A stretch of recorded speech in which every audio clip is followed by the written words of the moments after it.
akhir-akhir ini Pak Jokowi tengah diisu sebagai aktor utama pelemahan KPK.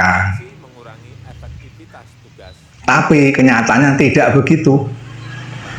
Rekam jejak digital itu masih ada bahwa Pak Jokowi itu menentang keras pelemahan KPK di DPR.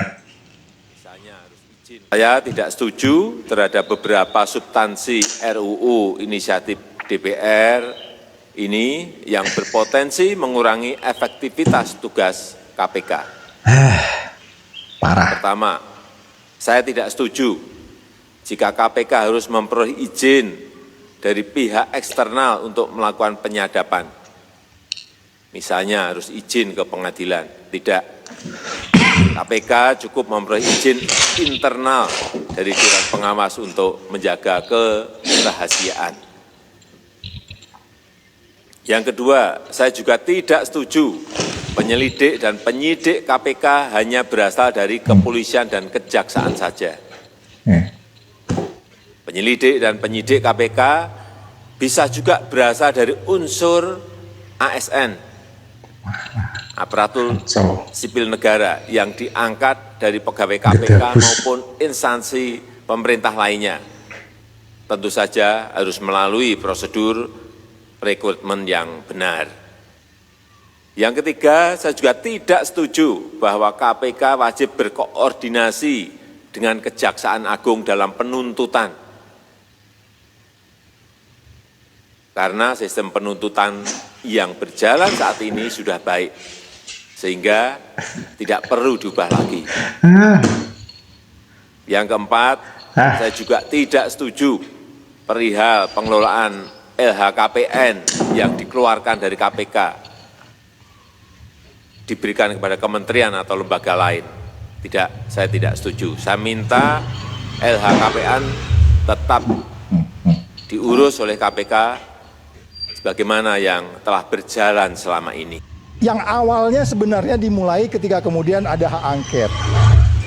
Ketika KPK mulai dianggapnya bla bla bla bla bla bla, yang disampaikan Bung Rasman juga tadi itu, dibuatlah hak angket. Jadi yang namanya Undang-Undang 2019 itu kontennya sebenarnya isi dari hak angket yang dikeluarkan oleh DPR ketika itu. Kontennya itu sama. Hasil revisi yang disahkan itu sebenarnya hak angket isinya. Yes, isinya sama persis.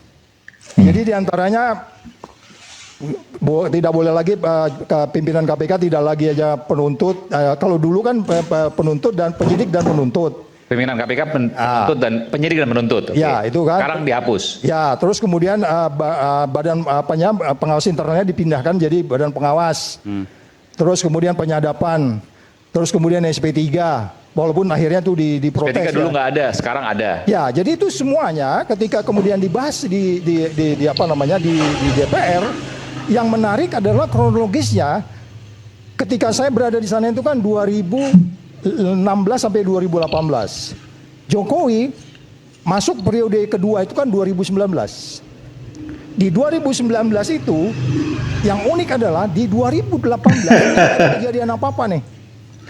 Kemudian Jokowi dipilih kembali, dia hidupin lagi tuh isu pergantian undang-undang KPK itu. Setelah lewat nggak ada mengatakan dia hidupin lagi. Iya, karena 2018 itu kan ini 2018 itu tidur. Tidur. Ya, tidur. 2019 dia hidupin, dianya siapa? Siapa? Pak Jokowi maksudnya. Ya, bukan dia saja. Oke. Anda nggak bisa mengatakan bahwa pemerintahan Indonesia itu kan eksekutif legislatif. Intinya menggema lagi, yes, bergulir lagi. ya setelah kemudian selesai pemilu 2019 itu April. Makanya tadi dia kan September tadi bikin surat tuh. Ya kan? September kan karena dia dilantik nanti kan pemilunya 2019 itu April. Iya. Tapi nanti dilantiknya kan Oktoberan. Nah, dia bikin lagi itu. Karena dia anggap ya udahlah, gua periode kedua kok udah nggak ada urusan kan begitu kira-kira.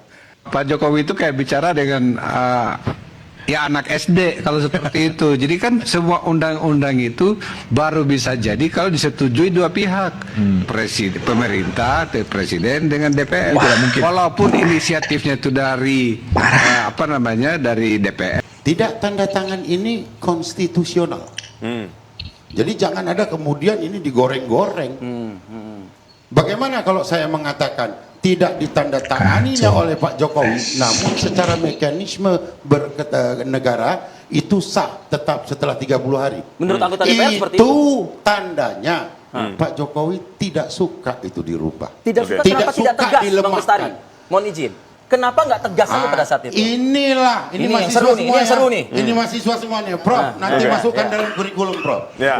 Dengan bukti video tadi di atas, Keputusan Presiden itu menyatakan dan Pak Jokowi itu menolak tegas mata-mata pelemahan KPK. KPK. Tapi semua itu di tangan DPR. Masih ada belasan Karena apa? lain yang harus Pak Jokowi nggak ingin secara bersama, dan Pak Jokowi peraturan perundangan yang lain, stabilitas nasional itu terganggu gara-gara salah satu perundangan yang sedang dibahas. Itu juga ada di videonya tadi. Jelas nggak mungkin lah Pak Jokowi itu melemahkan KPK. Karena Pak Jokowi itu berasal dari rakyat kecil. Dia tahu waktu hidupnya di pinggir kali. Dia juga merasakan waktu jadi pengusaha. Kejujuran itu di atas segalanya. Sebelum Pak Jokowi itu jadi presiden, wali kota, ataupun gubernur, itu Pak Jokowi itu pengusaha sukses. Karena apa? Karena kejujuran dan ketekunannya. Jadi dia nggak akan mungkin berbuat hal-hal yang tidak diinginkan, apalagi beliau berasal dari rakyat kecil. Hanya orang yang takut dengan Pak Jokowi itu yang memframing seolah-olah Pak Jokowi melemahkan KPK. Padahal Pak Jokowi itu memerangi orang-orang pemalas semacam Refli Harun, Said Sidu, banyak lagi tokoh-tokoh yang dipecat gara-gara apa? Malas bekerja, ingin enak sendiri, makan tidur nyenyak. Jadi paham sampai di sini kan? Pak Jokowi dihantam karena Pak Jokowi itu orangnya jujur. Pak Jokowi itu benteng utama KPK, tapi dibalik seolah-olah dia melemahkan KPK. Karena apa? Mereka takut kalau klan, marga, atau dinasti Jokowi itu bangkit lagi. Para koruptor itu nggak bisa makan. Cukong mafia itu juga nggak bakalan bisa hidup. Apalagi ormas terlarang. Nggak akan ada tempat yang dijamin. Makanya sebelum dinasti Jokowi bangkit lagi, mereka buru-buru menyerang Pak Jokowi, menghantam sana-sini. Tapi ibaratnya Pak Jokowi itu apa? Karang berdiri tegak, makin dihantam, makin kokoh. Coba bayangkan, mulai Roy Suryo, Rismon, Tifa, Refli Harun, masih banyak lagi yang tokoh-tokoh menyerang Pak Jokowi. Yang notabene itu latar belakangnya itu pernah ditolong Pak Jokowi. Tapi rata-rata ya begitu, kalau tidak puas, dia akan menggigit tuannya yang beri makan. Belum diserang dari ormas terlarang yang dulu pernah dibinasakan dan dihancurkan Pak Jokowi. Belum lagi dari partai politik yang merasa tersaingi. Itulah resikonya dari Pak Jokowi. Ingin membangun negara Indonesia jadi maju, tantangannya memang berat. Ya benalu-benalu ini yang jadi penghalang NKRI jadi maju dan sejahtera rakyatnya. Bagaimana? Sudah paham sampai sini? Mengapa Pak Jokowi itu musuhnya banyak? Sampai di framing bahwa Pak Jokowi itu melemahkan KPK. Ya karena itu mereka takut powernya Pak Jokowi itu menghantam para koruptor, mafia politik, cukong-cukong, dan para bandit politikus yang ingin mencoba memakan uang rakyat, memakan uang haram. Salam waras.